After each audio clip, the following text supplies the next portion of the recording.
Okay, so here we are. We're looking at this graphic on the other box here, right? And I'm going to put up a word on the screen. I'm going to say it as well. When I say it, most people, including all of you, will probably just go, ugh, inside. Are you ready? Yes. Here we go.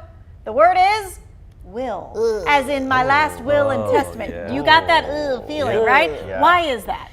Death. Yes, That's what it it's makes death, me think right. of, death. Yes. Yeah. And Absolutely. maybe also the fact that I don't even know if I'd put anything in it. Well, I guess I own a house now, but before that, what would I even put in it? Okay. Well, you know, people don't really like to talk about wills, right? Because, you know, obviously, right? But I think that they would talk about them more if they knew what would happen to their families if they didn't have one. So 2 Wants to Know is separating some fact from fiction. All right, here we go.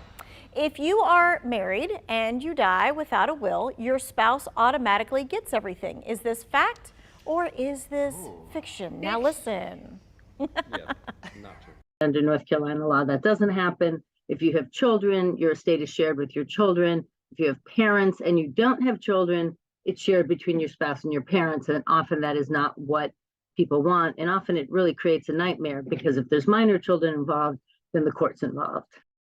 So I think most people would be surprised by that. I think you assume that your spouse just gets everything. To think that you would have to share it with your adult children or your minor children, right? And have to deal with all that paperwork is just a headache. Yeah. Also, I've heard of in some situations where someone didn't have anything, any documents of anything, that sometimes the state gets it if there's nobody around, you know, if there's no relatives or children. I mean, and that's because, right, the court has to go on something, and if there's nothing there, then the court gets to decide what happens with the money. And that's usually when they have those big old estate sales, That's correct? right. Yes, true. Right. So the other part of that, let's say both parents pass away. It's not enough to have talked to a family or friend about taking your children.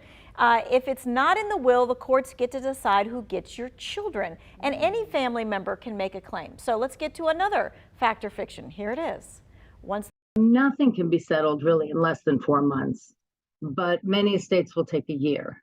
That doesn't mean that the beneficiaries can't access any money during that time, but we typically recommend that no money be distributed before the creditor's time period expires, which is 90 days after opening the estate. Okay, so everything just does not happen all at once. You know, sometimes you just need to talk to a lawyer so you can know the facts. Take a screenshot of this number, 336-355-6262. Scrap it down with a pen and paper really quick. You see, tomorrow is For All Service Day. This event allows you to talk to a lawyer one-on-one, and the phone lines are open 11 to 7.